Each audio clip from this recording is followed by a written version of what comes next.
yourself.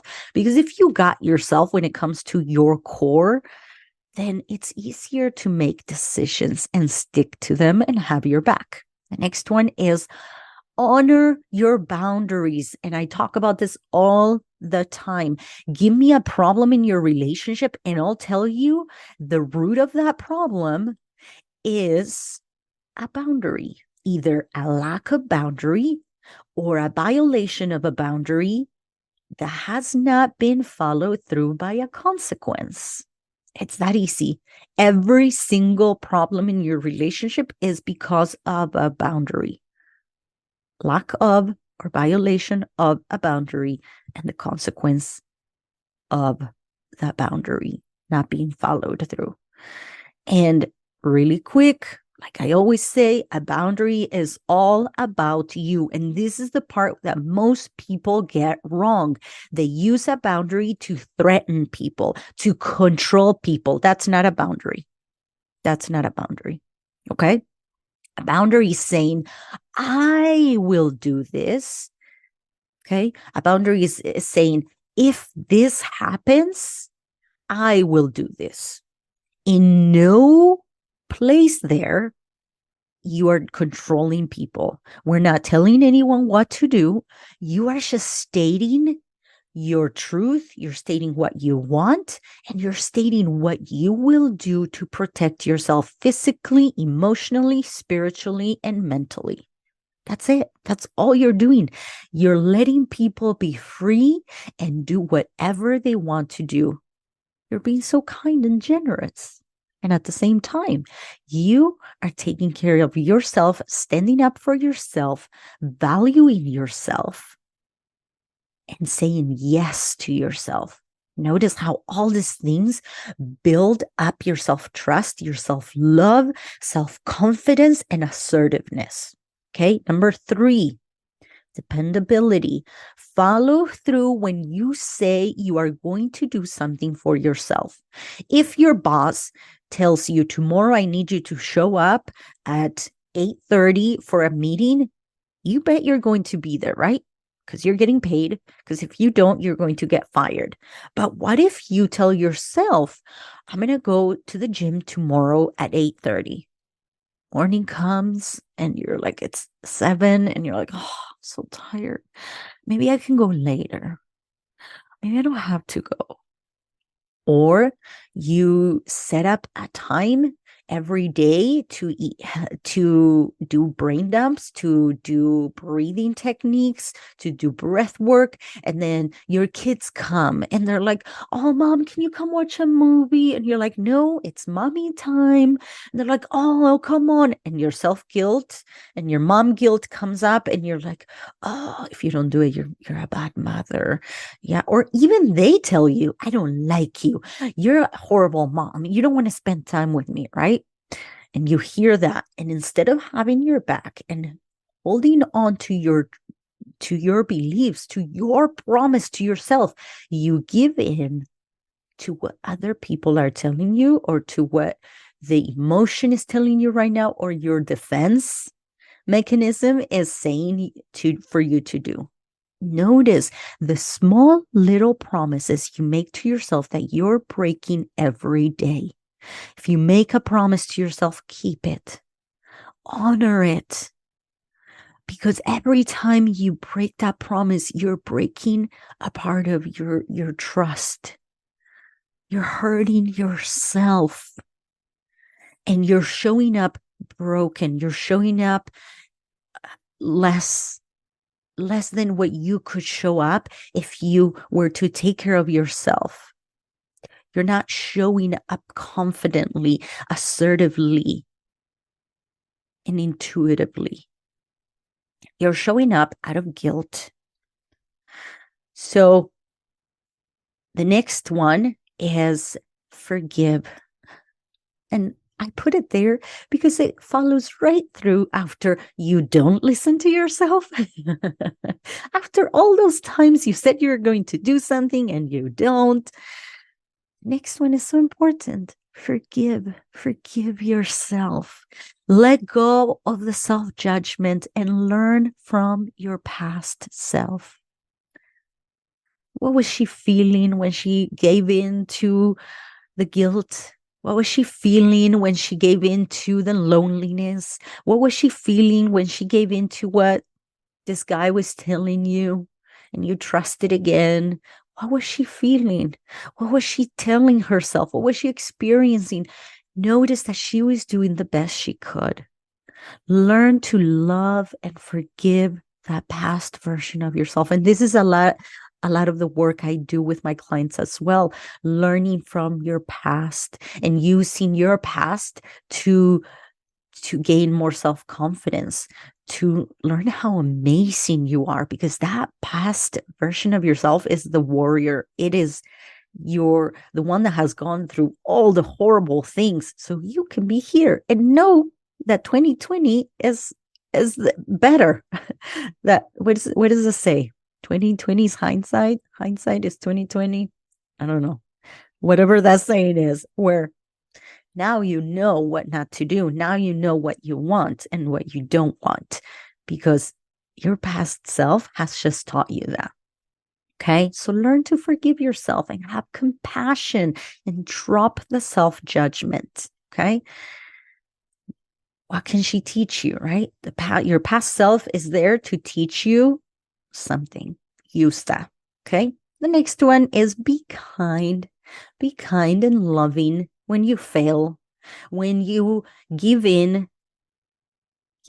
Be kind. Okay, because part of trusting yourself is creating a loving and safe environment for your spirit to abide in.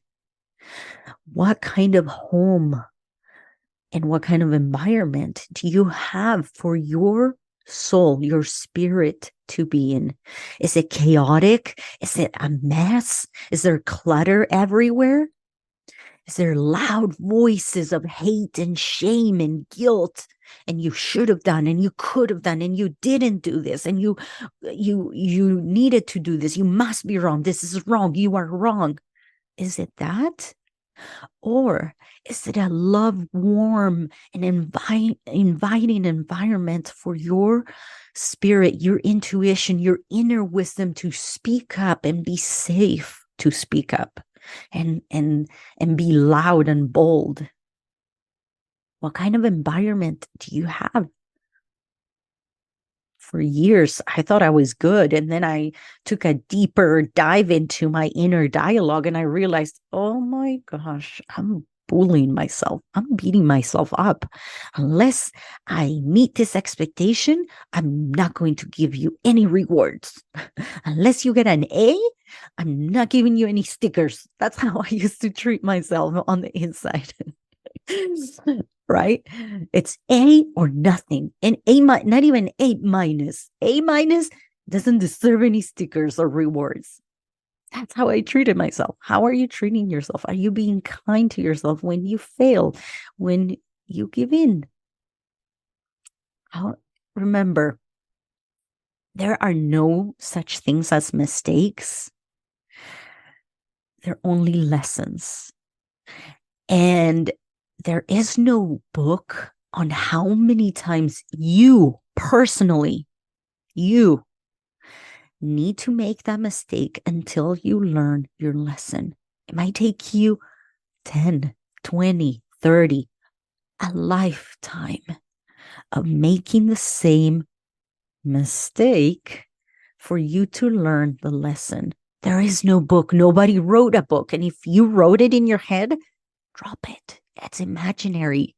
It doesn't exist. You're just using it to beat yourself up over it and using it as evidence that you're not good enough and you can't trust yourself and keeping you in this cycle. Okay? Keeping you repeating the same cycle. So use this decision as evidence that it is working, that you can trust yourself by taking the steps that I mentioned.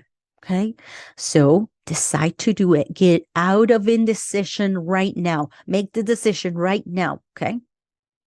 Once you make the decision, or even before you make the decision, if you want to make it easier on yourself, I want you to notice how it will feel when you make either decision, okay? Whether to stay or leave, to say yes or no. Notice, make a list of all the negative and all the positive emotions that you're going to have to confront. Because let me tell you, the reason why we make decisions or don't make decisions is because of an emotion. It's because of how we feel. So if you know ahead of time that you're going to have to experience those, your brain is not going to catch you by surprise. You're going to be like, I already knew this. And I'm going to confront it, and I'm going to trust myself because I've been living my values daily, because I honor my boundaries and I follow through on them, because I try my hardest to keep the promises that I make to myself. And when I don't, I forgive myself. I am kind to myself because I can trust myself, because I have my own back, because I know that I got myself, that I am safe to make any decision. Because ultimately, if you are telling yourself you are safe to make a decision, I trust you, all it is you're just saying, I'm willing to experience anything, any emotion. That's all you're really saying. You're saying, no matter what, I love you, no matter what we're going to feel, whether it's pain, fear, doubt, loneliness. I got you. You are safe. It is not a problem. Or if it feels good and you feel relief and you feel certainty, I got you there too. That's all you're saying. I trust you. I have your back. We got us. My goal for you from this podcast is to learn to trust yourself a little more today, to value your opinion more above any other, to start learning to honor yourself a little more, honor your decision, and know how to maneuver, how to handle the aftermath of making a difficult decision when you followed your intuition. Because just because you followed your intuition doesn't mean your life is going to be easy. It might be easier, but it doesn't remove the difficulties from your path. No, just like I shared with you guys, when I chose to get divorced and follow through that, it didn't make my life easier. No, I thought it did. I thought, oh, now I won't have to worry about him. Now my kids I won't have to be fighting with him and having to deal with him. Oh, what a relief. No, another set of problems came up. It was learning to discover myself. It was learning to help my children go through the divorce process. It was learning to be alone. It was hard. But just because it's hard doesn't mean you were wrong. Learn to have your own back and trust yourself, because you got this. You are safe to make any decision. Okay, that's it for today. I love you guys. Have an amazing rest of your day. I'll see you all next week.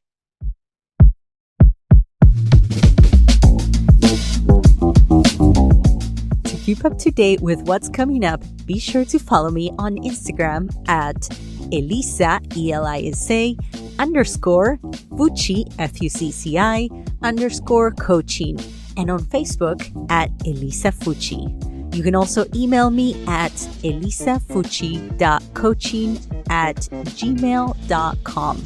Don't forget to leave a review, share, and subscribe to this podcast.